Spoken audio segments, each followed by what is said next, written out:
Hey everyone, it's Walking Wednesday. I'm trying to get some stuff going. Hold on.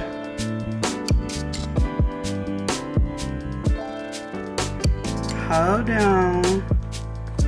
Let's see if we can get this going. We had a little mishap. I told y'all we was gonna have a guest tonight. Hopefully we can get it through. Did it work? Hey Sharon.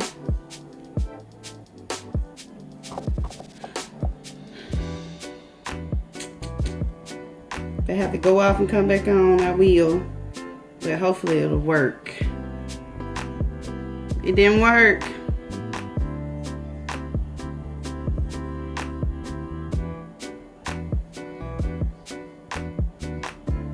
You won't let me do it again. Let's see. Okay. Yay, you're so smart.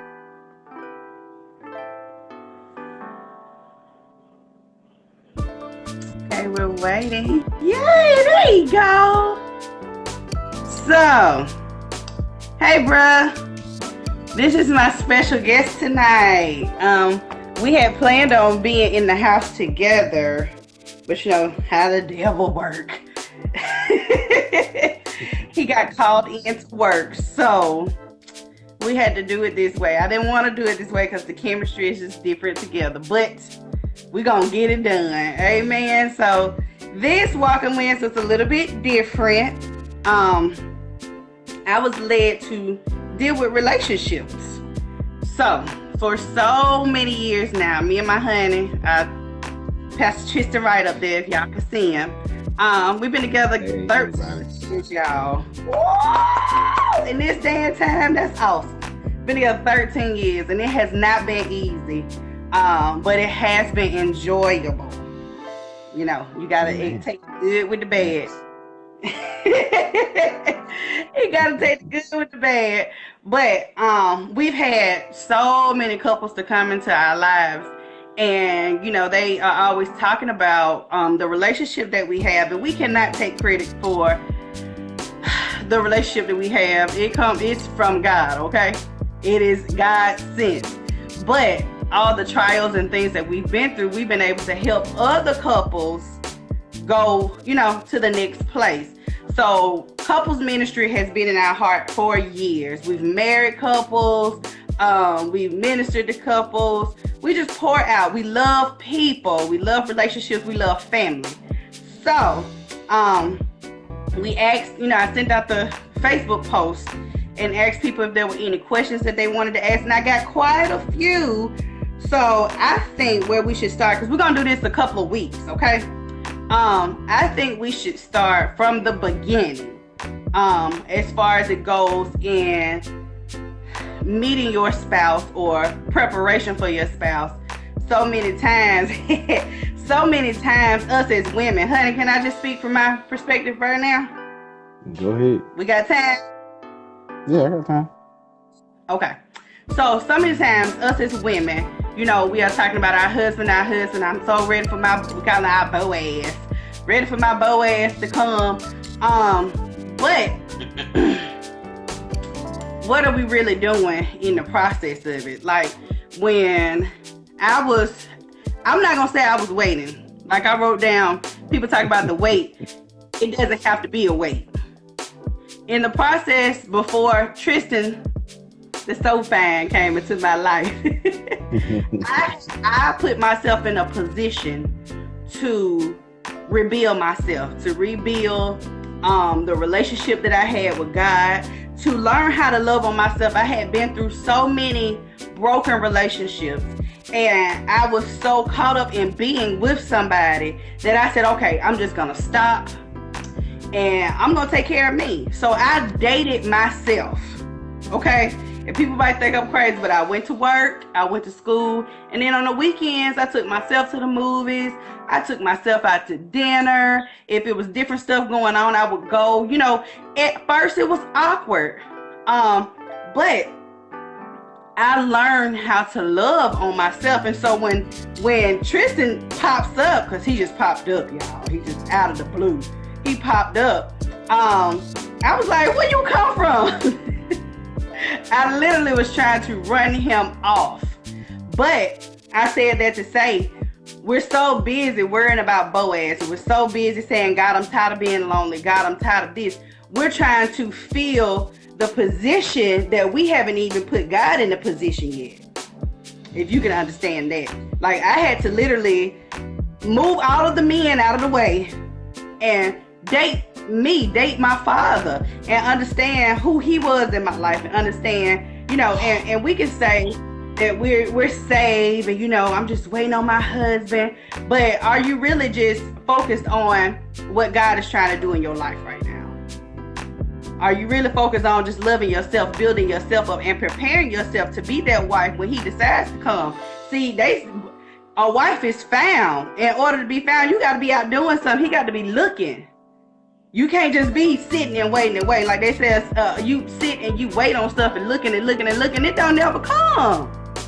But you find yourself busy and tying yourself up with other things, with positioning yourself. Then he'll show up. You want to take it from there, love? Oh, you hit it right on the head. Like you said, just being in the right position. Like you said, your wife has to be found. Then a man would obtain the favor. So in that instance, you have to be on the lookout for the right type of person, for the right person that'll fit your mold, and the right person that you're ready to move forward with. Sometimes you attach yourself with people that aren't really in the. You think is right for that moment, but you gotta look at the bigger picture. You gotta look further down the road. Are they going to be the wife that you need them to be, or is she going to be the person that you can love continually through the good times and the bad times? Is she going to really stick with you through rich or poor? If you go dead broke tomorrow, will she be able to still love you the same way she loved you when you had that $1 million in the bank?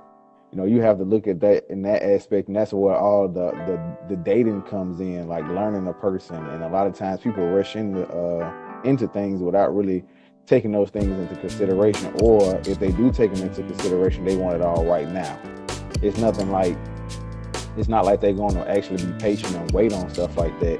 It's all or nothing right then. But a lot of times you never know. People are built over time. Stuff happens. You know what I'm saying? People change. We grow.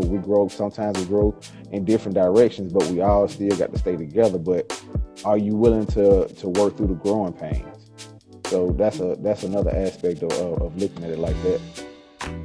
I'm actually glad that you talked about growing. Am I back? Yeah, okay. I'm glad you talked about the growing part, because so many times when we get in these relationships, we don't understand that the person that you married or the person that you began to date, they're not going to be the same person 4, 5, 6 years from now. And that's good.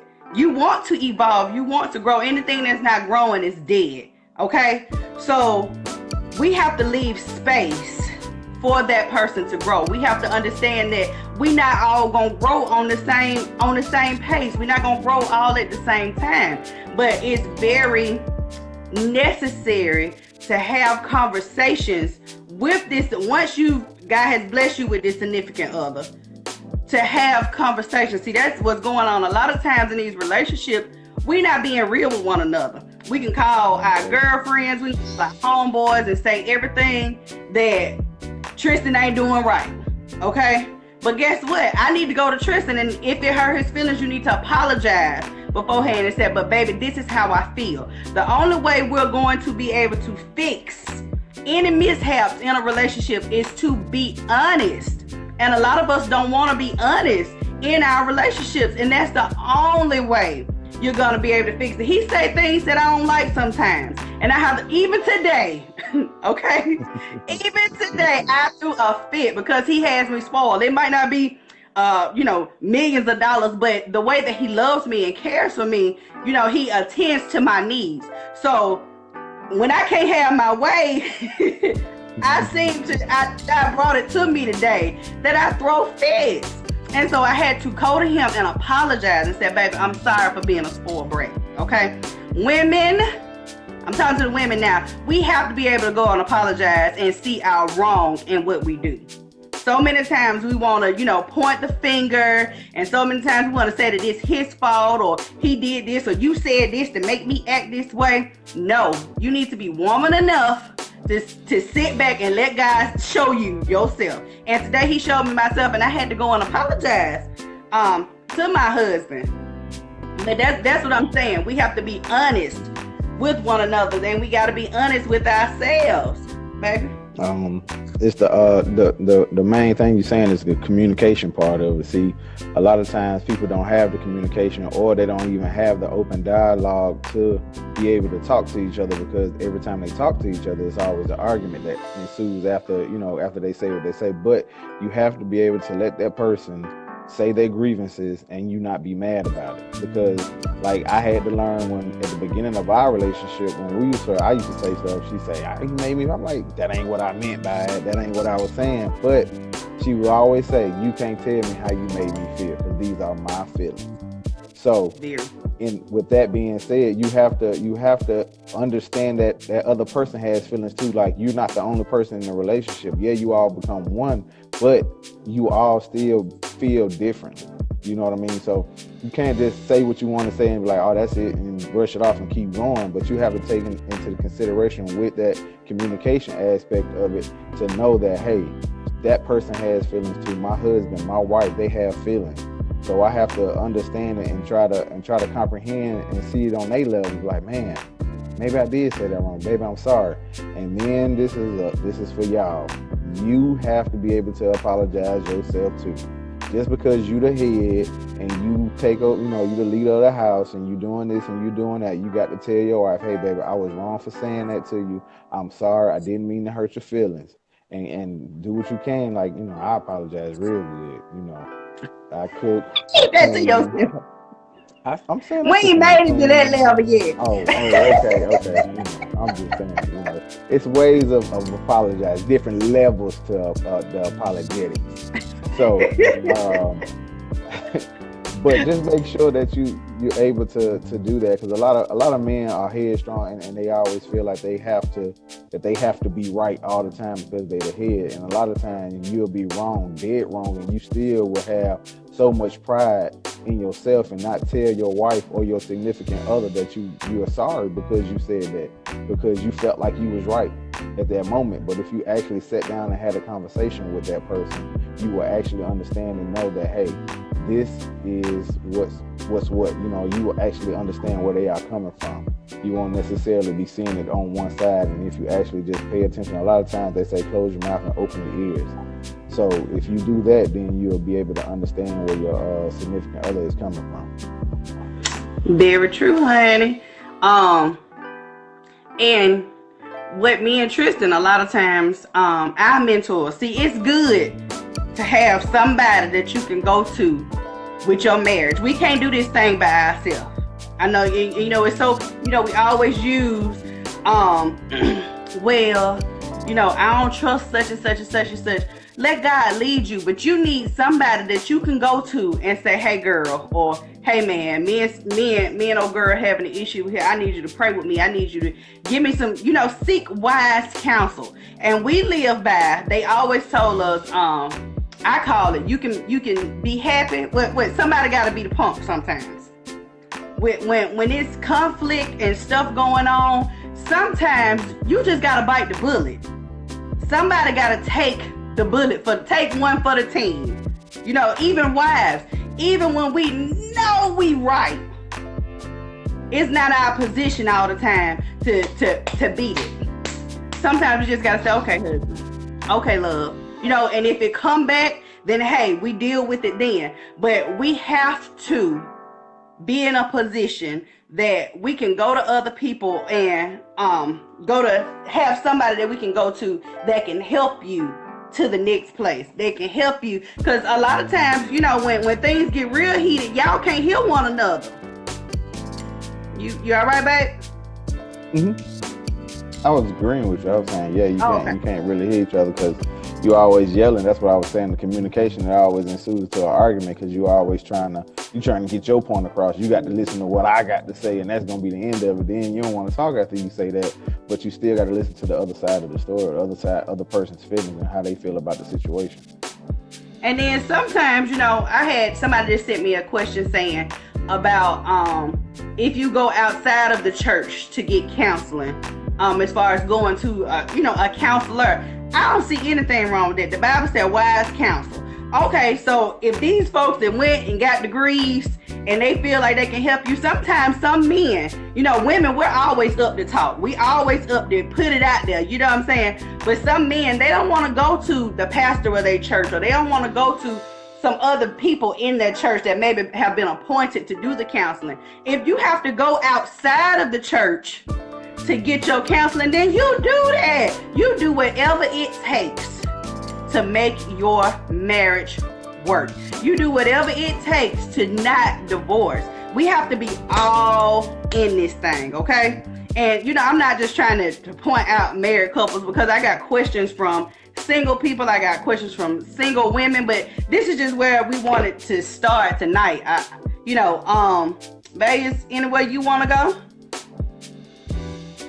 It doesn't matter. I mean, I'm down for whatever questions that they have they want to ask. And if anybody that's on live right now, you got a question, you don't mind, asking the question, go ahead, type it in, ask it, and we'll try to answer it for you the best way we know how. But just to keep going, we a lot of times it's pride for men. Men have a lot of pride in themselves, and they have a lot of pride in going to other men, especially like you were saying, going to the pastor of the church, meaning that it's hard to go to somebody that's a part of your familiarity with your situation. So in going to an outside source, a third party, is more so of the best thing to do, because that way you'll see that person has no left or no right. It's always in the middle. They're neutral. They don't have a more so going towards the husband, more so going towards the wife. They're going to give you a neutral answer, whether it be right, whether you like it or not, is going to be the right choice, because they're not trying to take sides. So if they're not trying to take sides, then that way that they're going to actually help you out more, because a lot of times being pastors and stuff, the situation because they've came to you before and they've talked to you about this person, just like she was saying. I can call my homegirl, call my homeboy, and you'll be talking to them, telling them about this, that, and the third. But then at home, you'll be done got back, cool with your husband or your wife, and then they see like, but I thought you was upset. But how would y'all doing, and then that causes a rift in your relationship. So you never really want to add outside people into your affairs like that, unless, like you said, seeking godly or wise counsel. At the same time, because a lot of times you have people who believe in God and are counselors and went to school for it. So you can still go outside of the church and find those type of people in order to help your marriage out. It doesn't necessarily have to be a pastor or a person that's been appointed at your church. It could be a marriage counselor that's just what they went to school for. And, and they can help you out. Sometimes they have different tools of helping you out anyway. And with me and Tristan, I know a lot of folks might think we just bubbly. We don't be putting on no front, y'all. This is just this is us all the time. But being honest, we have to go to our husbands and our wives sometimes and say, I called it a 21-day challenge one time that we did. And for 21 days, we sat down and we wrote out 5 things that we would like to see the other one do different. You have to be vulnerable in that place, but it helped. It allows you to see the perspective from the other person. Things that you thought maybe you was doing, that you thought maybe was right, that he might not like or she may not like. I think it's communication, y'all. Communication is the key. It's in your relationships. So many times you got that wife that she might not be a talker. but the husband a talker. Or you got the husband that ain't a talker. Like, man, my husband, he's not a talker. He talks more now with me and expressing his feelings because I went about it the wrong way. But he now understands who I am, and he understands that I want to talk about it. And sometimes I want to talk a whole lot, and he'll talk even though he don't want to. He'll talk to get it resolved. Sometimes we have to do what we don't want to do in order to continue to save our marriage, or continue to cover our marriage, or keep our marriages. You know, marriage is a very unselfish thing. And being selfish in a marriage is real hard. It's real hard because somebody's feelings are gonna get hurt eventually. And you know, what was I about to say? Oh, it slipped from me. Baby, you got something to say? Cause it slipped from me just that fast. It'll come back. Oh, I had some. Yeah, okay. Well, like. I mean, well, like I was saying, like with you, with people that are like in a relationship, like you say, is being unselfish with each other, and that's just the thing. Like you have to know what your significant other likes to do. Like even though you may not want to do it, I don't like talking a lot, and then because I say what I got to say, and I be through. So hey, but I'm straight to the point. I'm not a beat around the bush person. I'm straight to the point. So it might even be 3 words, like I'm through with this or whatever, something like this, just whatever. But you have to understand that when that person eventually, like she said, gets to that point and want to say what they want to say, once they get it out, then you have time to respond. Then sometimes sometimes you may just have to say, hey, baby, just give me time to ponder on it. And then maybe when you feel like talking, you can come back and talk later on. It's not necessarily that the 21-day thing that we did, man, it was life changing. Like I said, I didn't know some of the stuff that I did, you know, because a lot of people be in relationships like, man, I can't stand that they do this, and I can't stand that they do. And I had a friend that said that to me one time, and I was like, bruh, look, I bet you there's a whole bunch of stuff that you do that she don't like, but guess what? She love your dirty drawers. I mean, it's just what it is. And when he came back, like a couple days later, he was like, yeah, we sat down and talked. It was some stuff that she said. I said, I tried to tell you. But a lot of times your pride in the way you see things and the way you want things to happen, you always see it from your perspective and your perspective only. So it's not like you got, you know, once you talk, you get the inside track on what's going on in your relationship. And the number one thing that we always said in our marriage is we started off with the divorce word is not on the table. It will never enter into your relationship. It shouldn't be written out. If other people even talk about it to you, you shouldn't even entertain the idea that they even talking about it to you.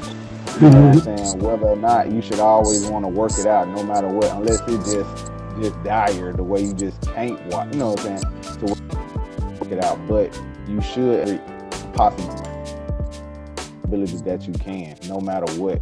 You know what I'm saying? Divorce is like, it's like most marriages is, I think the statistics is like 50% of marriages end in divorce. Why? Because people are selfish. Being in a marriage is being unselfish. So there are some things that you have to give up. I know sometimes it's hard. I just walk out the room. I know I'm wrong, but you know, I leave because she like to watch stuff that I don't like to watch. And hey, guess what? I'm cool with that. You can watch it. I find something else to watch, or I go, you know, read a book, you know, do whatever, you know. But at the same time, I know it's stuff that I watch that she don't like, but just because she wants to be in the room with me, she'll sit there and watch it. You know what I'm saying? And then finally she'll get into it, be like, oh, what's happening? Like, I told you it was good. You know. But I mean, those are things that you have to do. That's just one example of being unselfish with each other. That, you know what I'm saying, that you can, because I know men in TV, especially like sports, you know, sports is a big thing. And football season finna start, you know, and a lot of women be like, I don't want to watch football. But football is very important in the South.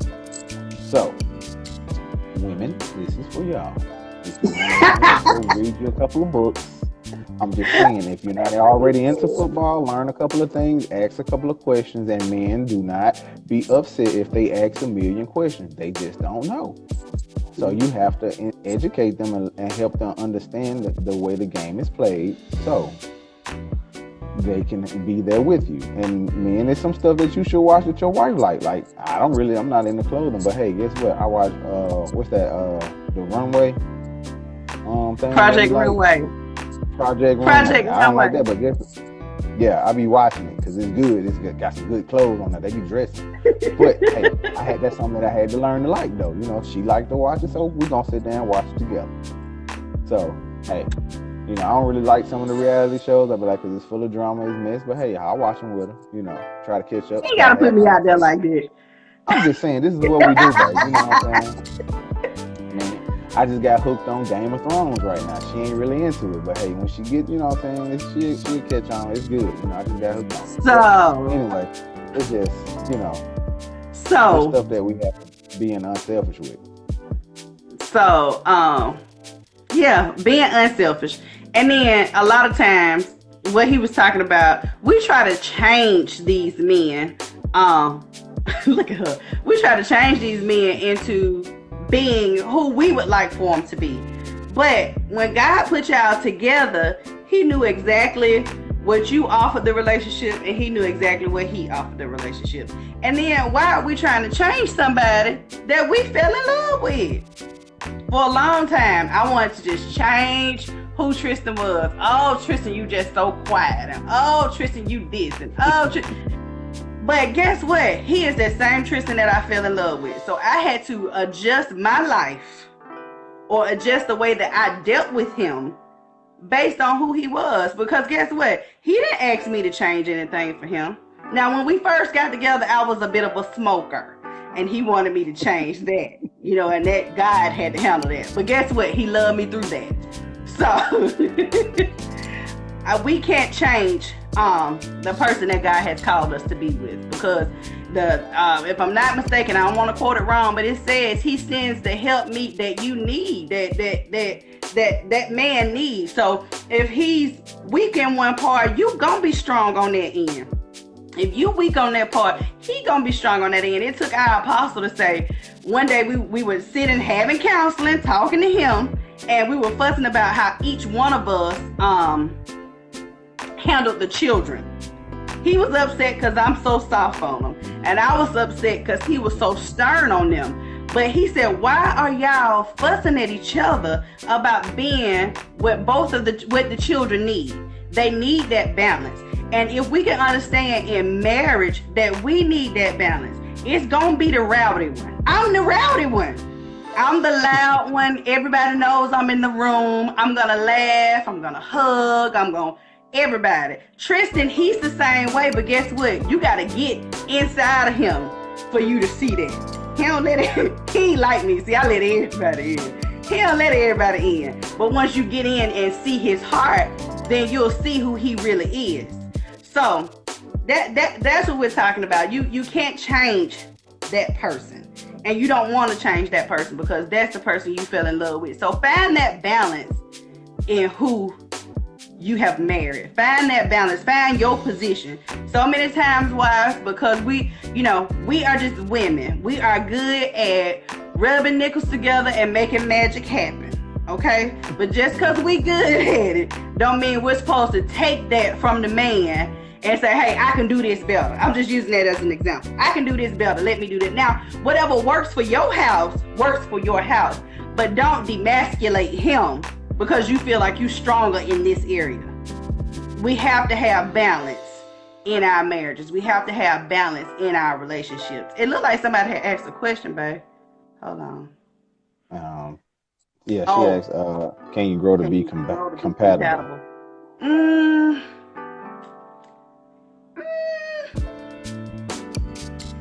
Yes, it's gotta be some form of foundation. Right. Y'all both have to have something from the beginning. Say what, Yeah, you baby? got I'm to sorry. have something. Yeah, I'm just saying you both have to have something that you all are interested in, or something brought you all together. You just can't pick no random person to be like. I mean, I know it has been done in the past with arranged marriages. You know, people that have the arrangement, they might not like nothing in them, but eventually they grow to be, grow to like that person because they've been with them so long. But just starting out, their first mutual attraction isn't there. But that's why I say yes and no. It can happen, and sometimes it does work out, and sometimes it doesn't. But the compatibility, some things that you will be into that you never knew that you would actually enjoy. Like I was saying with the Project Runway, just using that as an example. I never knew that I knew that I can dress. I can dress with the best of them, but I never knew that I would like the whole internal part of trying to make something or figure something out, or even like watching what's that Chopped that comes on the Food Network. I never knew that I like to cook, but I never knew that I was that into cooking like that. It was just something that she brought out, because she likes to watch it. So it's something that you just will have to, look at, starting out, because you don't really want to start out on opposite ends of the spectrum to try to meet in the middle. Okay. That's what Evangelist Lucretia was just saying. That starts for a rocky foundation. Like, you gotta have some things. You gotta be compatible at the beginning, because now you're trying to build on nothing. You understand what I'm saying? Like, okay, so we compatible from the beginning. That's all good. But if we're not compatible from the beginning, we just trying to build on something that really ain't there. Like me and you, we was compatible from the beginning. You understand what I'm saying? So now as we grow, we find out different things about ourselves that, oh, okay, well, you into that. Let me check that. You understand what I'm saying? But if you don't have that foundation on something to build on, you got to have something to build on. You can't just start from nothing. Now I did have an interesting question. It's kind of, I'm going to say that one because it's way off topic. So I'm going to say that one for, for the next time. But we just wanted to introduce Right Way Marriage Ministries to y'all tonight. It's been on our hearts for a very long time. We start and we stop, but in this season, it's just a lot of things that God is trying to birth out of the right house, and we're gonna move in it. So, go ahead, man. Got a book that's on the way, so be on the lookout for that. That's coming up. We're almost done with it, so just got to find the right publishing and do all that stuff. But we got a book that's on the way to help everybody out with all the stuff that we even talking about tonight, and the stuff that we're probably going to continue to talk about. It's going to be in the book, and it's going to be able to help y'all out and bless y'all lives like that. Yes, Lord, because baby, we done been through some stuff, okay? Y'all, I'm blushing even through the phone. Okay, that's some glory, y'all. He just made me smile through the phone. But guess what? This glory, this smile, it costs us something. So we realize that everything that we have been through, I'm talking about from beginning to the end, we realize that God only took us through it to help somebody else.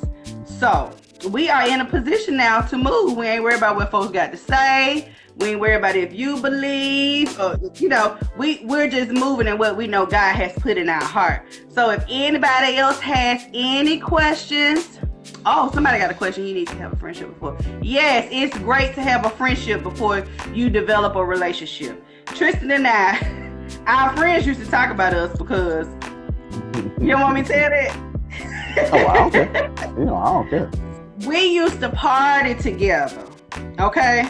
I don't know if y'all remember, but back in the day, Celebration, can I get a woo woo? Celebration used to jump, and it was like me and all of my girlfriends. And Tristan, he's always been reserved. So I pulled out that party side of him. But we would go to the club and we would party and have a good time. And most men, they be tripping. I had a girlfriend, her and her guy, they would come, but they would almost fight every time they went. And people just could not understand how we would go to the club, have a good time, because we were friends. We had a built relationship. We would sit and look at things that probably other people wouldn't look at. And we could talk about it because we were friends. We had built a yes, we had built a relationship, a friendship, and we are still friends now. And that is what's going to hold you in your relationships. Y'all got to be friends. Y'all got to be able to laugh through some of this stuff that you go through. You got to be able not just cry, because crying all the time. And when you do cry, you got to be able to hold each other up, because there's going to be moments where you're going to cry. You know, people are so, I want to get married. I want to get married. I want to get married. But I was just telling somebody that had inboxed me. I was saying that marriage is trying, but it's simple. And we make it very complex, but it's a mind thing. It's a heart thing and it's a mind thing. You got to make up in your mind that that's what you want to do, that's what you want, but you got to be ready to work and go and keep what you got. You got to be ready to keep, and both of y'all, you can't work by yourself. And if you are in a relationship, be honest with the person that you're with. Tell them where you stand and see how you can move from that place. Baby, you don't have anything to say? I just want to just say, like you were saying, just move from that, like you said, being honest and loving each other. Lucretia was married 13 years, so we've you know, it's a lot of stuff that you go through, like you said, the ups and the downs, and if you want to get married, if you really want to get married, it's a trial, and it's like you said, it's simple, but a lot of people take the simplicity of it and make it complex. It's just based on love, you know what I'm saying? So you can't really just say, you know, love will get you through a lot of things, you know what I mean? A lot of times people just want to argue, being hate, they want to hate, you know, they want to hate the other person, they want to be angry all the time. And a lot of times, in a lot of situations, you can't really force your hand a lot of times. Sometimes you have to pray and ask God to remove some things and ask God to move on your behalf. So you can't always try to make stuff happen when you want it to happen. Sometimes you have to let it taper off. Sometimes it may be a gradual decrease in the frustration. You know, sometimes it may be a gradual decrease in whatever it is that you're having an issue with. It doesn't necessarily have to be instant, but God can make it instant, but sometimes it doesn't always happen instantly. Sometimes you have to take your, like on, what was that movie that we had seen? Denzel Washington? Fences. Yeah, you got to take it crooked with the straight. You know, so if you can be able to withstand the crooked and the straight, then you'll probably make it to the end. Like people always saying, relationship goals. You see these people always, these older white couples loving and singing to whatever you do at the beginning of a relationship, try to make it last throughout the relationship. If you like to go dance, if you like she at one point in time had stopped singing. I used to tell her, look, you need to go sing, because that's what I like to hear you sing. So she finally started back singing, you know, and it's just, you know, it's sometimes, you know, people lose confidence or belief in themselves, and sometimes you have to be that person to help egg them on, like be their biggest cheerleader, you know, because that's your best friend. You got to tell them, best friend, you got this, you know. So it doesn't stop with just, you know, with the I do on the day that you get married. It's every day that you're married. You know, it's just some people think it's always just this season I got to do this, or that season I got to do that. No, it's every day. It's an everyday love that you have to have for your partner. It's nothing that you just have to just leave today. Then tomorrow I'm gonna be mad at you and I'm gonna hate you and I don't want to be with you. No, I'm gonna need to love on you and guide you and help you up, you know, even when you're down. Because it's been times where I've been down, I can't believe that I'm going through this, and I can't believe I'm going through that, and she'll be right there, and then go vice versa. You know, when she going through and she having her ups and she having her downs, you know, I'm right there with her to help. You know, even when she get frustrated, like, baby, you got this. You know what I'm saying? So you have to be able to help each other out through those situations, through those tough times. That's right. That's right. So we're gonna get ready to leave y'all, because he at work, and he gonna have to try to get back. Yeah, he gonna have to try to get back to work. But I have really enjoyed conversing with you guys tonight. If y'all don't remember nothing else, remember that somebody got to be the punk sometimes. You can't always win the fight. That's gonna help a lot of y'all. Cause we wanna win. We wanna win. We wanna win, ladies. Okay? Men not so much. They'll kind of just go to the side. Yeah, it's both of us, but women, we want to be heard, okay? So, if you don't remember nothing else, somebody got to be the punk and never go to bed angry. That is one thing we will not do in our house. Even if we sit in our bed and we mad at each other, guess what? Before we lay down and go to sleep, we're going to settle that thing. So, I love you guys. Even if it's too back dark, we going to talk. That's right. So you still mad.